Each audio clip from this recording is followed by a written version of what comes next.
Hello and welcome to another episode of the Portrait Prophet Show.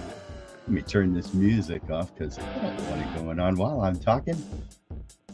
There we go. I'm so glad you guys are here with me today for this special episode of the Portrait Prophet Show. Today is the day before Halloween, and so we have something special. Some ghost stories or some unusual or weird stories from local photographers. My name is Jim Landers, and my mission here is simple. I help portrait photographers make an incredible living doing what they love. If you're struggling, I'm the guy you go to. On the Portrait Prophet Show, most of the time we bring you tips and systems on the business side of photography designed to help you gain a mastery over marketing and sales so that you can finally get what you deserve. But today, we're bringing you the unusual stories that have been shared with me by local photographers. The first story is by Fred Gerhardt. And let's see. And his story, just like all of them, are quite unusual.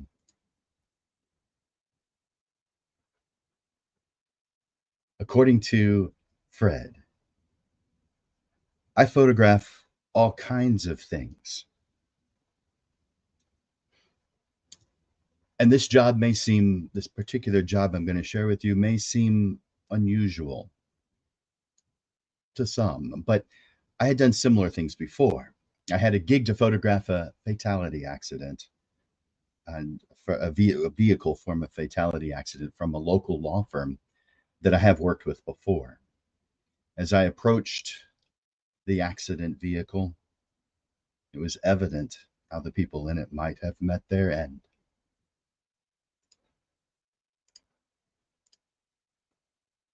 All was going well with the photography until an inexplicable urge came over me.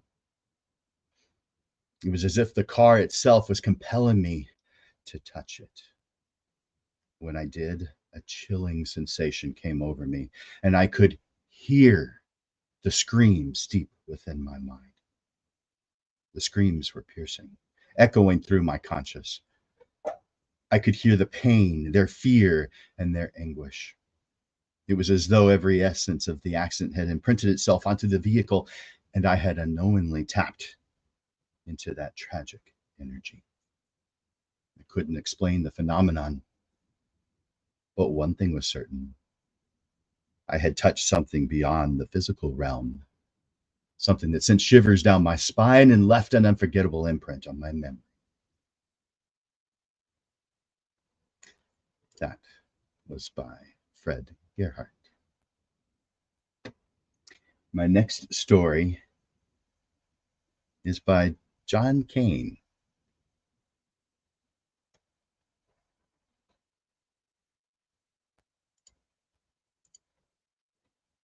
When we first, and the title is What Is It? Let me put that up on the screen. Forgot to do that before. There we go. What Is It by John Kane. When we first moved to San Antonio, we bought a house in Live Oak. Over time, we began to think the house was haunted. Things would get moved or just come up missing. Yes, there were sounds that went bump in the night, but that can be anything. It was a newer house. In 2006, I bought my first digital camera, a Nikon D80. I was playing around and doing some test shots and learning some new functions. I was shooting with the flash to see the reach of the flash and got two very strange images, one right after the other. Both shots of the same thing in the same location. What I saw in the first image looked like the shape of an angel.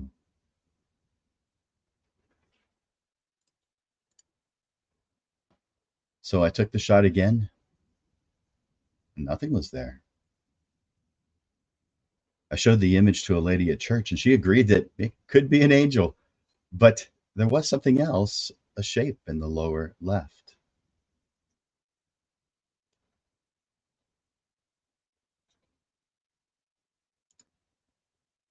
You see it?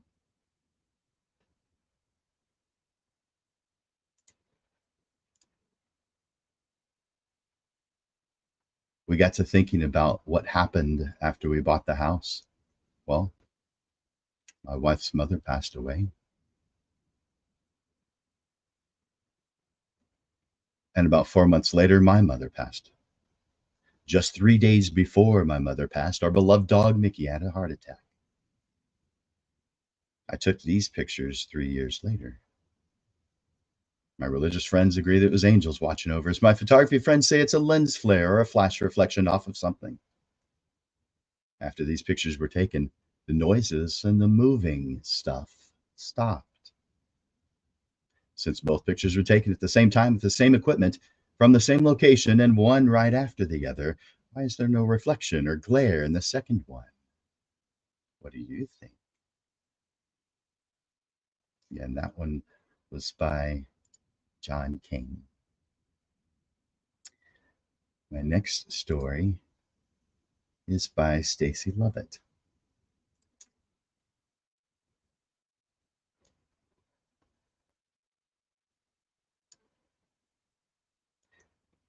By the way, she's got two stories that I'm going to share with you. And if you're liking any of these stories, would you do me a favor and hit that like button or love button? Let me know you're here. I want to know you're watching. Also, do me a favor and hit that in the comments, enter in hashtag live. And if you've got some stories that you'd like to share, feel free to share them in the comments. All right. Her first story is Ask and Receive.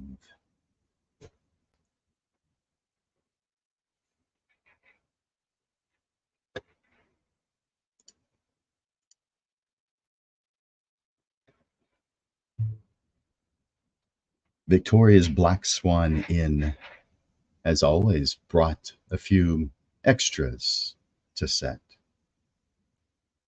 John Robert Mack and I found ourselves there one sweltering summer day, beads of sweat forming on our foreheads. The air inside was stifling. In our discomfort, no sooner had we remarked that we wanted some air conditioning. The doors of the inn responded in dramatic fashion and flung wide open. So that was Stacy's story about Victoria's Black Swan Inn. I've got another story about Victoria's Black Swan Inn. Let me share that one with you. Let's see.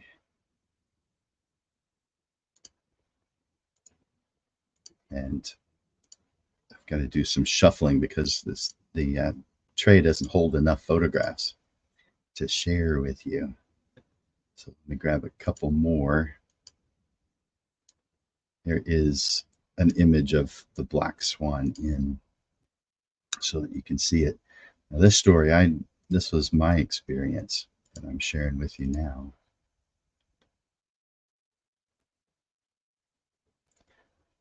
And the title is Maybe It Craves Love Stories. Along the serene banks of Salado Creek in San Antonio, Texas, a photographer arrived at Victoria's Black Swan Inn, an elegant Greek revival mansion built in 1867 on the hallowed grounds of the 1842 Battle of Salado. A place that had witnessed countless events, both joyous and somber. A place that had witnessed this place that had witnessed these countless events. I was there to photograph a local couple's wedding reception on a beautiful sunny afternoon. But this photographer would soon face a perplexing enigma, one that left a seasoned photographer who had captured numerous love stories in his career baffled.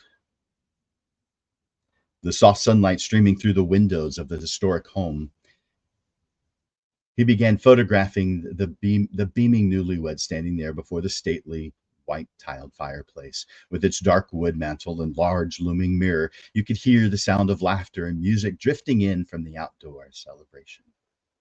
The bride was radiant in her wedding gown, the groom beaming with love. After creating a few images, his flash ran out of power. Luckily, he had a new set of 4 AA's in his pocket, and he quickly got back to work. In the midst of his artistry, an odd interruption occurred. The batteries rapidly drained after only a few flashes. Strange, since those batteries were freshly charged. Perplexed but undeterred, he went to his camera case that was in the hallway just outside the room to get more batteries, and an odd urge compelled him to glance down the empty hallway. Though his attention was momentarily ensnared by the silence and stillness, there was nothing tangible to attribute it to. He quickly loaded the fresh batteries into his flash, then those batteries rapidly lost power after only a handful of images, and he got to his 4th set. He mentioned to the bride and groom how this had never happened before, while assuring them not to be concerned. He had plenty. He wasn't worried yet. He had a total of 8 sets of batteries. Way more than he had ever used at a single wedding before. However, these batteries too succumbed to the inexplicable drain of power, leaving him with a growing concern about his ability to document the remainder of the event. But again and again, it happened. The power drain seemed relentless. He quickly grew concerned about having enough batteries to photograph the event, as the next set was zapped of power. Only a few more images left to do when he put in the 7th set of seventh set into his flash. However, he got all the images he needed, as that set died too.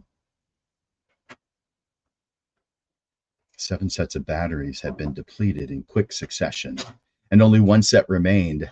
But there was a difference, as the bride and groom went back outside to spend time with guests. The photographer inserted the final set into his flash, and for the remaining 4 hours, that last set powered his flash without a hint of drain, allowing him to complete the job and capture every cherished moment of the day. It sounds like that was the end of the story. But the Black Swan Inn reached out one last time. The festivities had drawn to a close, and under the soft glow of the moonlight, the photographer walked back to his car when another peculiar urge overcame him. He felt compelled to look toward a nearby building, possibly a barn, not far from where he had parked. Like the hallway earlier in the day, this structure seemed to command his attention. Yet it revealed nothing out of the ordinary. It was mostly in shadow. Those batteries never had a problem before, nor did they ever have a problem after. Maybe something inside the Black Swan Inn needed a boost, and the photographer had with him the right energy drink. Perhaps within the historic walls of Victoria's Black Swan Inn, there exists a force beyond human comprehension, one that craves the energy of those in pursuit of documenting love's enduring stories. Maybe it craves love stories. Next story, we're coming back to Stacy Lovett, and this story is called "The Newest Fans." So let me share that with you. So this is the Phoenix Saloon in New Braunfels. Stacy says, another eerie encounter unfolded while doing a promotional shoot for a band called High Desert Queen. At the notoriously haunted Phoenix Saloon in New Braunfels, we had the place to ourselves. All doors were locked. We roamed around taking advantage of the features of the old, cool building.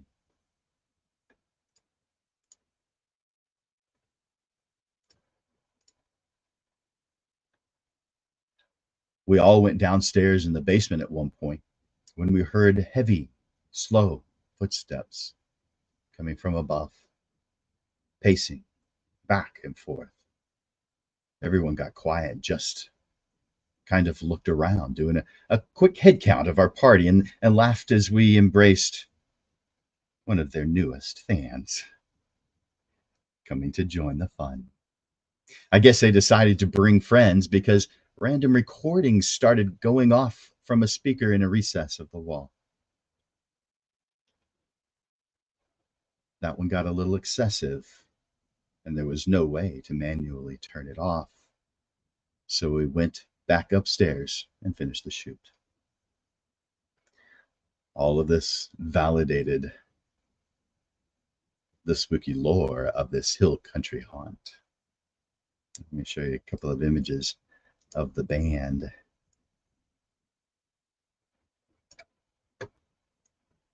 If I can. There's a tray here that holds my photographs, and it only holds a few, not very many. And so I have to delete some in order to show you, and hopefully I'm deleting the right ones. There we go. All right. So there is one of the photographs of the band, and I'm going to show you one more.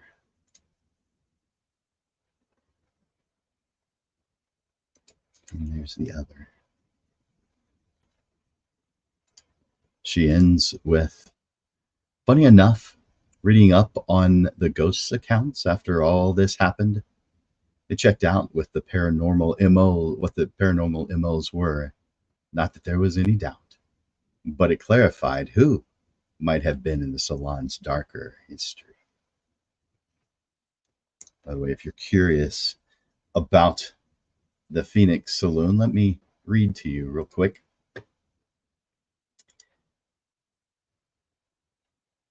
Let's see.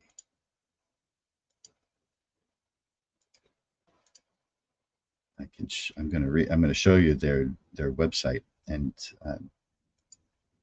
read to you the. If I set it up right here, of course.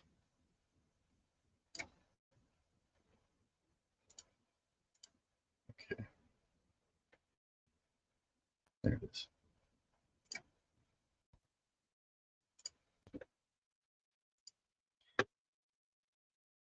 The history of the Phoenix Saloon. I'm going to read this to you because I assume it's kind of small on your page. But since 1871, our building has been home to various bars and saloons, most famously the original Phoenix Saloon. It was here in 1894 that William Gebhardt, proprietor of the Back Room Cafe, invented chili powder. Prior to this, chilies had only ever been used fresh, but Gebhardt devised a process for crushing and drying them. The original Phoenix Saloon was reputedly the first bar in Texas to offer service to women. But let's get down to the fun stuff. A different side of nightlife for the Phoenix Saloon. For years, people reported paranormal happenings in and around the Phoenix. Doors and windows open and close on their own. Footsteps are heard in the upper stories late at night, and some have been reported seeing a shadow man who drifts down the second floor hallway, accompanied by a chill breeze. Some speculate that the restless spirit of Mr. John Sipple, the man who constructed our building in 1871, by all accounts, Mr. Sipple led a tortured life of depression and alcohol abuse after his wife left him and took up with another man. Eventually, the grieving business owner took his own life in a single gunshot in the year 1900. Could a man who was so haunted in life still roam the building he made? Others speculate that it could be one-time saloon proprietor Walter Krause, who died in 1885 from injuries he sustained in a barroom fight. There's also talk of some hushed-up accident in the basement. And for many years, there was a Masonic lodge on the third floor where many odd noises are heard to this day. Whether it's a ghost or several, just the personality of a 140-plus-year-old building, the nocturnal mysteries add just a bit more flavor to the Phoenix legend. So I hope that was a fun diversion. So that was from Stacy Lovett.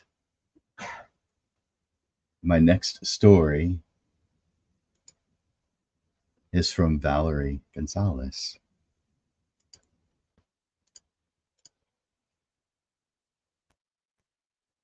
Capturing the unexplained at a spotted dam. While photographing years ago at a spotted dam, I took photos of a family from the park facing the waterfall, which is near the cemetery. Everything was normal. The session went well. However, when I returned home to take the images through the editing process, I made an extraordinary discovery. I paused on one of the photographs, zoom in into the cemetery in the background, and froze as a spirit image appeared. This mysterious figure took the form of a full-bodied presence, but at only about 50% opacity, blurring the line between the living and the departed. It was seated peacefully on the grass, leaning against the headstone. Its posture resembled someone engrossed in reading a captivating book. In hindsight, the park was eerily devoid of any other visitors, and its enigmatic presence only manifested in that one specific image. To add to the bewildering experience, I called out to my husband because I was in shock. I was about to share this unsettling discovery that I'd found in this image. But as he approached my computer, an inexplicable event occurred. In a cruel twist of fate, my computer, which was barely 3 days old, succumbed to a catastrophic meltdown. It burned out, smoke and all, right there and then, as if some otherworldly force had intervened, allowing only me to see the image. The image you're seeing is not it, because those images are gone. I watched in despair as not only that family's photographs, but other jobs too. I lost everything, even all the memories of that I had just transferred from my other computer, painstakingly transferred into it, all irretrievably lost. The year was 2011, and to this day I remain baffled by the presence I discovered in that photograph. It still is in my memory. The unexplained sighting left an indelible mark on my memory and photography practices while I still go to the park. I have never pointed my camera in the direction of the cemetery again. That was by Valerie Gonzalez. Let me put her image on the screen.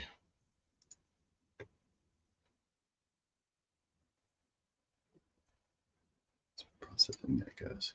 There's Valerie. Thank you for sharing that story, Valerie. My next story.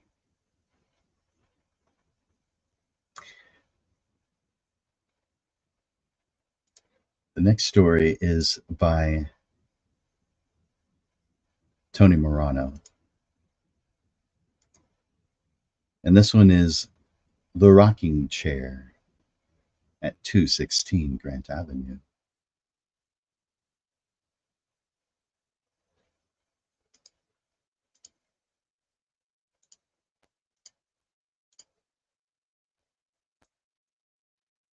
Tony says, so I photograph a ton of real estate properties throughout San Antonio and surrounding areas.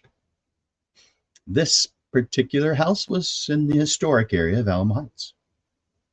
I'll never forget that house at 216 Grant Avenue. This house was vacant and on a Supra, a lockbox. It was also my last house to photograph that day. As always, first thing I do is do a walkthrough of the home. I turn on all the lights and adjust the window blinds and look for the best angles as I walk around. The home was empty except for the utility room, which had a washer and dryer and a little kid's rocking chair. Don't get ahead of me. By the way, this is an AI generated image based off the description that Tony gave me.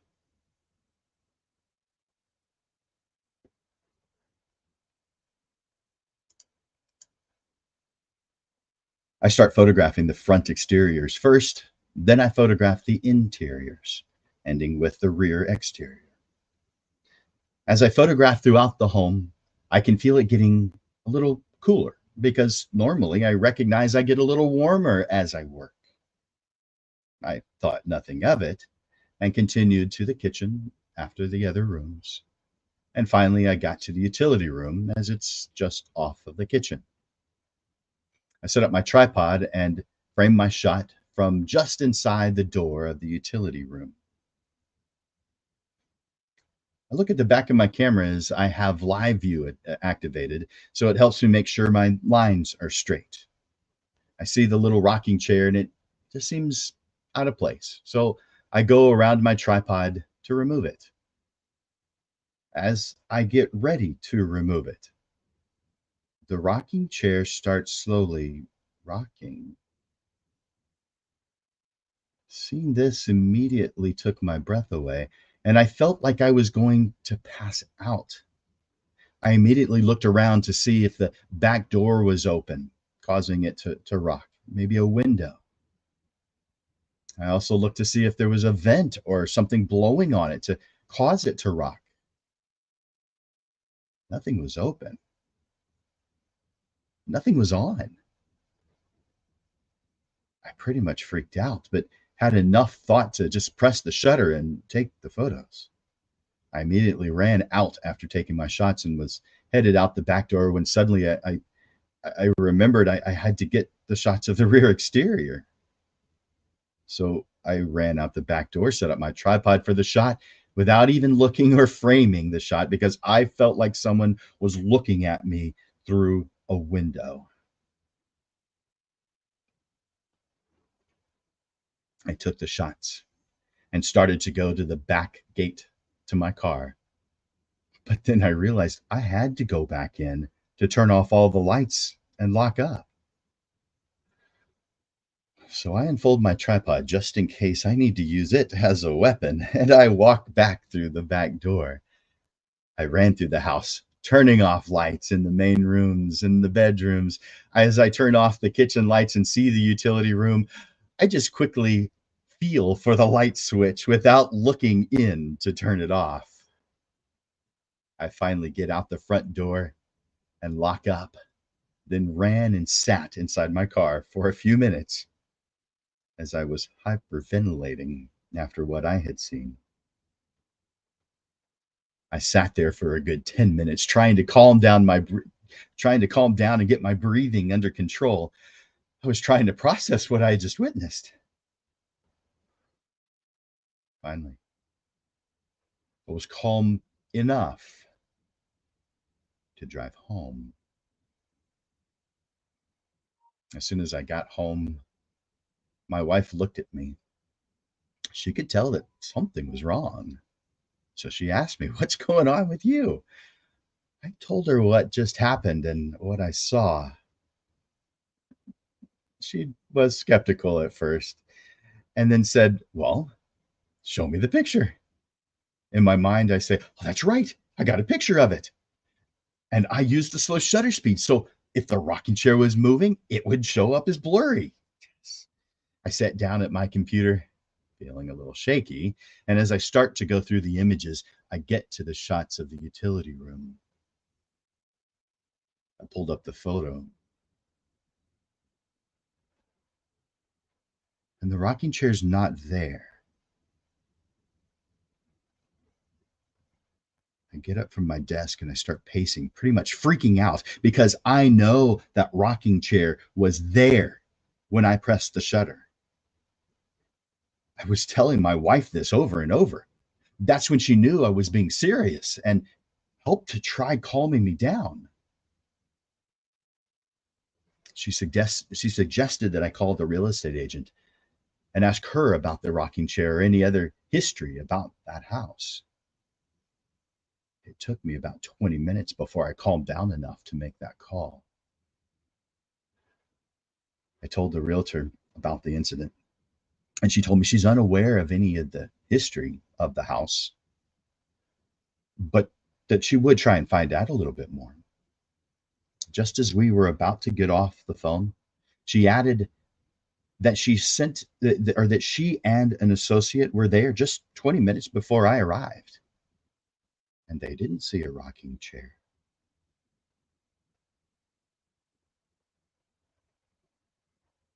It was at that moment I was about to cry because I know what I saw. The agent finally called back and informed me that they could not track any history of the original owners or of the house itself, only the fact that it was built in 1938.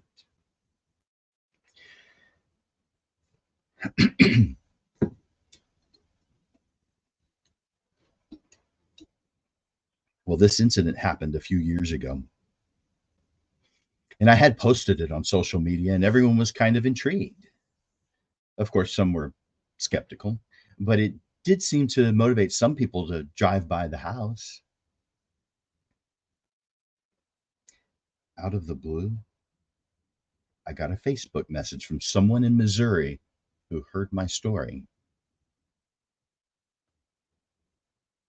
She introduced herself and said it was that she was part of a team that works with paranormal activity and asked if I could call her because she believed me 100%. So I called and she asked me to take her through the whole ordeal in detail. She asked me if I had heard anything, smelled anything, any change in the room temperature, and even asked the size of the rocking chair. I gave her as much detail as I could. I told her the chair was small and built for a child. Finally, she says that her and her team would try to get permission to go into the house and set up some equipment. I told her I wanted nothing to do with what they were planning. She was fine with it, but then told me again that she believed me 100% and that they've seen this stuff before. She reassured me that whatever it is that I saw, It was not out to harm me in any way. Then I asked her, why is it that I'm the only one who saw it and no one else did? I'll never forget what she told me next. Here's her exact words. The reason why no one else saw it is because there's a sensitivity to the entity where it was meant for your eyes only. What she asked me next wound up making too much sense, but it calmed me down. She asked if I had ever worked with a child in my lifetime. I'm a retired U.S. Army social worker. She said someone was just trying to communicate with you because they had trust in you. Then she asked if I would do something that blew my mind. She asked me to pull up the photo again and blow it up and let her know what I see. I told her if I blow up that picture, it'll be with a shotgun because I am not going to look at it again, and especially not close up. She was fine with that and thanked me for sharing my story. Never heard any more about the house, but I'm sure someone is living in it by now. So that's my story. Believe it or not, I honestly don't care because I know exactly what I witnessed. That story, again, is by Tony Morano. Thank you, Tony. Now I want to share one that is, let's see. There were several stories that were shared while I was in the, well, I posted it on Facebook. And so I'm going to share one of those on the screen with you right now. Several of the ones you just saw were, but this is one that I didn't reach out to ahead of time. But it's a short story, so I'm going to share it real quick. So let me put that on the screen. There we go. So this is a story by Christina Strawn. She says, Tammy Blaylock and I were at a wedding at the Dominion shooting a wedding. I was going over the images I just shot of the front reception hall while walking to the dance floor area. This lady walked with me from the front hall to the double doors on the dance floor. I decided I wanted to head outside to get a shot of the ceremony site real quick before heading back to the bridal suite. I looked up at the woman to hold the door open, then looked back at the door, waited a second, and she did not go out. I looked back and she was gone. There was nowhere the person could have gotten that fast. I even checked in both rooms adjacent to the dance floor. I was alone. No unpleasant or cold feelings, just she was there and then not there. I checked out the staff that night and later on the pictures to see if I could find her, and she was not there. I told Tammy not 10 minutes after it happened. I can see her face clearly still. She was shorter than me, petite, fine bone, thin, dark curly hair, pale complexion, dark brown eyes, long eyelashes, a dark dress. I searched to see if there were any reports of spiritual activity at the Dominion, but nothing. All I could figure was a deceased relative of the bride or groom looking for them. A timmy wimmy thing or a glitch in the matrix. So that is Christina's story.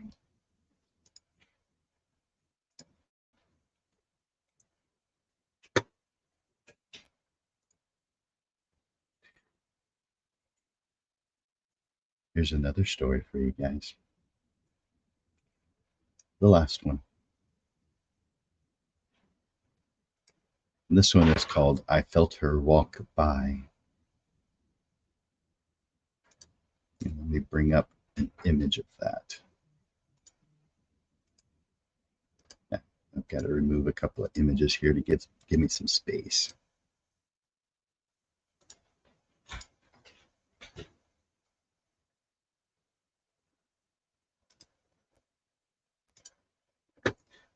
All right, those should be coming up now.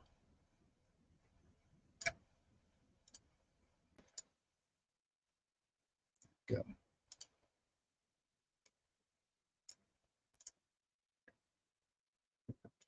All right.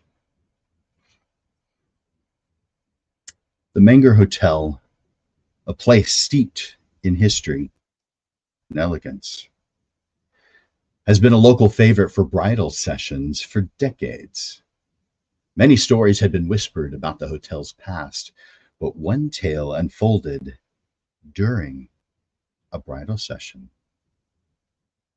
The ornate lobby of the hotel of the San Antonio's historic Menger Hotel warmly glittered as the photographer carefully positioned his tripod on the balcony above. He was there to create portraits of a radiant bride, her gown sweeping across the beautiful marble mosaic tile floor 2 stories below. As the shutter clicked, the photographer felt a presence as a maid walked by, coming from behind him.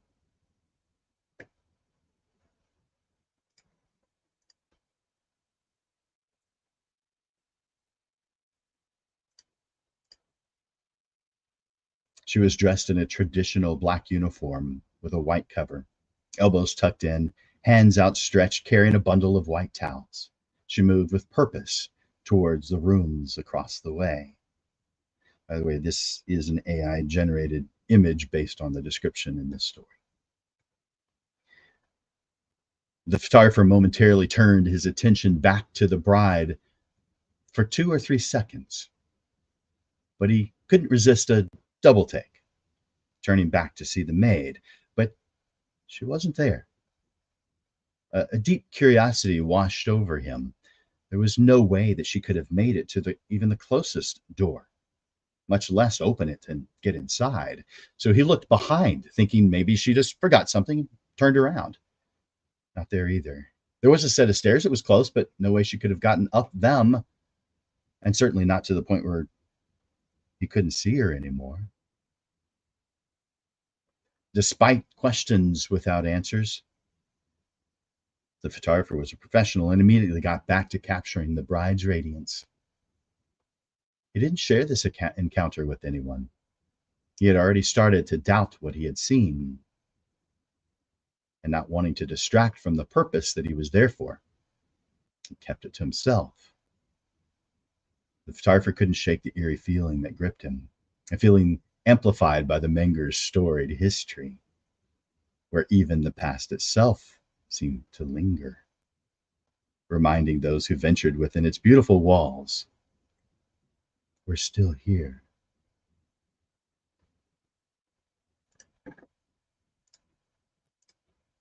The photographer carried this experience with him,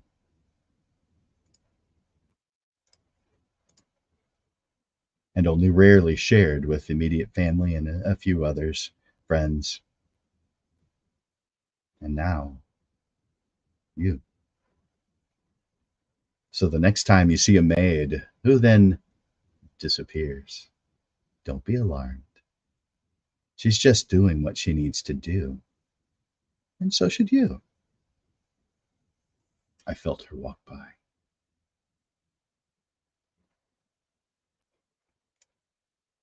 Hope you guys are having fun with this.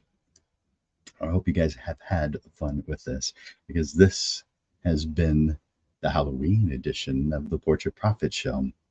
Now, normally on the Portrait Profit Show, we talk about things to help you make money with photography. And we will get back to that starting next week. By the way, if you've enjoyed any of these stories, do me a favor and click that like button or that love button. Make some comments. If you haven't already, enter in hashtag live to let me know if you're watching live. Of course, this replay, then enter in hashtag replay. And I'm looking over some of the comments here, and there are a lot. And by the way, we're simulcast to 8 different places. And so you may not see a lot of where you're at, but I get the culmination of all of them. And so I'm so glad to see you guys are here. Uh, I guess I'll do a handful of shout outs. Most of these say Facebook user. So I don't know who it is that's watching, but I see Pam and Violet and Rick. I see uh, Jack is here. Uh, and so Dave, several others. So glad that you guys are here and have experienced the Halloween edition of the Portrait Prophet show. Uh, yeah, they be true. By the way, I'm looking through all the comments right now. So let me tell you about, you know that the Portrait Prophet show is something that happens every single week. And so on the very next episode of the Portrait Prophet show, we're going to be talking about doubling. And let me bring that up. Let's see. We're talking about doubling your wedding sale. Now, for those of you who don't do weddings, the concept here may apply to other things. So I do recommend that you show up even still, but this definitely is geared towards wedding photographers because when in 2013, I realized that I needed more time to be able to spend on the teaching side. And so I've been teaching since 1997, but it got to the point in 2013 where it was just really taking up all my time. And that was fantastic because I love teaching. But I decided to take weddings out of my options. I didn't really want to take it out. So what I did instead was raise the price. And thinking that would cause fewer to contact me, actually I thought it would cause no one to call me anymore. Or if they did, once I found out the price, they'd just click, hang up the phone. But it didn't have the effect that I thought it would. And I'm going to share that with you next Monday at noon, November 6th, because what happened with the solution, it caused my income to double overnight. And I'm not exaggerating. I wound up with fewer calls, which was good. I wanted to take less time. I wound up with fewer weddings, which was good because I needed to do things that took up less time. But I wound up in making the same exact amount of money. Yeah, doubled my wedding sale overnight by accident.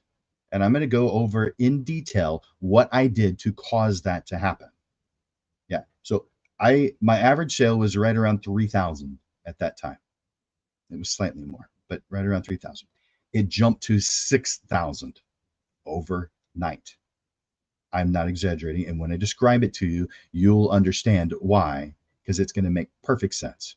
It might even make you think, why didn't I think of that? That's not hard. That's easy. I can do that. Yeah. And I bet after I tell you, you will. And then on November 13th, we have a panel discussion on tips to improve sales. And we're going to be bringing in 3 panelists. And let me tell you who they are. And so my 3 panelists on November 13th, and by the way, put this on your schedule. Oh, something else. We move the time when we do a panel from noon, our time is at noon, but on the second Monday of every single month, we move it to 6:30 in the evening, which makes it easier for me to get panelists. That's the reason for it. So 6:30 in the evening, we're going to have 3 panelists. That's November 13th. And the 3 panelists are Diancio Perez, Kevin Conlon, and Jill Ann Tudor. Those are the 3 panelists that you'll see who are going to be giving you tips on how to improve sales. Now, I don't know about you, but a lot of photographers have difficulty with the sales part.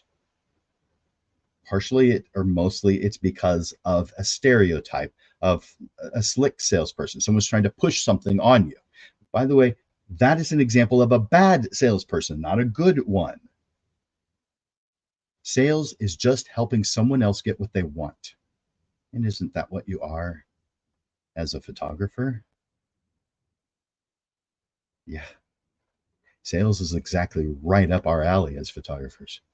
It's exactly what we want. We are salespeople. We aren't the stereotypical salesperson. We are The real definition of a salesperson: someone who helps others get what they want. Put November 13th at 6:30 on your calendar so you can hear more about tips to improve sales. And then on November 20th, how to be recognized as an expert. So what that means is some of us feel at times that we're just not given that respect, or we're not looked at as a professional, that people are always asking us for discounts because they just see photography as not a real job. Well, there's no way you can change how they feel about photography, but there are ways that you can make them change the way they feel about you. So I'm going to show you how to be recognized as an expert, and people won't anymore be asking you to take off a discount or something for your prices, unless it's like a charity or something, but not regular clients, because they'll respect you and your price. November 20th at noon. And then to round out November, on November 27th, we have, and I have to look at my book because I don't remember what it is. Remember, don't seek the seekers. That is on November 27th. Don't seek the seekers. Now, what that means is, if your marketing is working, if it's doing what you are intending it to do, then there's no reason to add your name to the list of 72 other photographers when someone comes onto a photography, let's say a Facebook group, and says, I'm looking for a photographer. Have you noticed there's 30, 40, 50, 70, 80 photographers who put their name into the hat? Guys, that's a waste of time. Why are you doing that? Now, you may say, well, I have to do something. I have to put in the effort. Yeah, but you have to put in smart effort. How many times has that actually turned into something if you weren't one of the first 5 that were to respond? It's just not going to happen. There's no way anyone is going to go through 30, 40, 50, 70 different photographers to find the one they want. It's not going to happen. Your marketing should be so good that people haven't heard of you. What? I want people to hear of me. I want people to know who I am. The only people who you want to hear of you are your ideal client, your ideal target market, the perfect person for you. That's the only group of people who you want to know that you even exist. The rest you don't want to know. By the way, one of the most expensive photographers in San Antonio, he does portraits, and his average sale is in the tens of thousands. Have you heard of him? Have you seen his ads? Is he one of the people who seeks the seekers? No, you haven't heard of him, because he's marketing to those who want what he sells. Now you may think, well, they said I want a photograph, so therefore they're saying they want what I sell. Guys, it doesn't work that way. There are a lot of tools in the toolbox. There's a lot of tools in the tool store. Think of Home Depot or Lowe's. Every one of the tools in there represents another photographer in this scenario. When someone goes into the tool store of photographers, they don't need every single one of us. We're not all the same. Photographer. No, we are all different. We have different things that we enjoy doing. We have different specialties, different expertises. And when you do a good job describing who it is that you want and what it is that you do, you wind up with more of that, and you are charging an amount that causes you to do extremely well when it comes to income. And everybody's happy, not complaining about the price, because you're dealing with people who want exactly the tool that you are. That is on November 27th. Don't seek the seekers at noon. Put it on your calendar. So those are the shows that we have prepared for you in the month of November. Now, if you need some help on the business side of photography, then you know to reach out to me, right? So I want to give you this real quick. and I'll put up I'll put a comment here so that you can get that easily. There we go. And I know that this doesn't go to all of the channels. I don't know why, but it does not go to all of the channels. And it's going to 4 channels. It's going to the Portrait Profits Facebook page. It's going to the Landers Photography School Facebook page. It's going to the Portrait Profits YouTube channel, and it's going to the Digital Pro Lab YouTube channel. So if you're watching on any of the 4 of those, you have the link. If you don't, there it is on the screen for you right now. Do a screenshot or come back to this. But this is a 45-minute session just to go over what's important to you. This is a coaching call. I do charge for this. I like electricity. I like food, so I do charge for this. But that is, and you'll see it when you log in. But if you need help, if you need to talk about your photography business, if you want to stop the struggle, this is how you do it, by reaching out to me.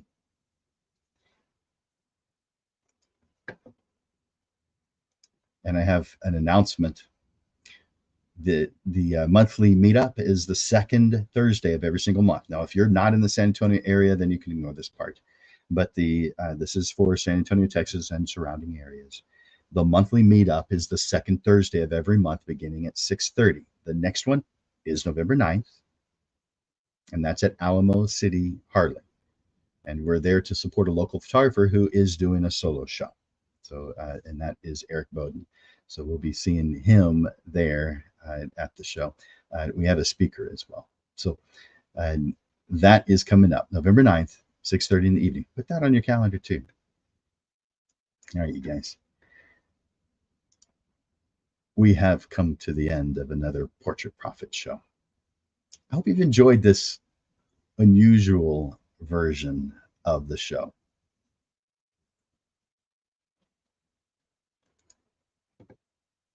This is not something that we'll repeat, but maybe next year we will if we get some more suggestions, more stories that are submitted. And to submit a story, just send it to jim@landersphotoschool.com, jim@landersphotoschool.com. So we've come to the end of another Portrait Profit show. For Landers Photography School and Digital Pro Lab. By the way, I usually mention our sponsors at the beginning. I guess I forgot on this one because we were doing a special edition. So let me do that real quick. Digital Pro Lab, digitalprolab.com. Man, they are fantastic. Amanda and her team are career professionals who are in the business of making you look like a hero. Now, they may not describe what they do that way, but that's how I describe it because that's what they do. digitalprolab.com. Man, reach out. Go to digitalprolab.com. Get something printed. You are going to be impressed. You're going to love it. It's just another level, another layer of photography that we should all know because it feels so good to have your work printed. digitalprolab.com. And Landers Photography School, that's me. That's what I do. I help photographers make an incredible income doing what they love. So landersphotoschool.com. landersphotoschool.com. So for Landers Photography School and Digital Pro Lab, this is Jim Landers bringing you the weekly Portrait Profit Show, helping you excel in your portrait photography business through valuable tips and insights, helping you stay on track towards the success that you deserve. Join us every Monday for evolving content as we unravel the mysteries of the business side of photography. Thank you for tuning in, and we'll see you next time on the Portrait Profit Show. Thank you guys for watching. See you soon.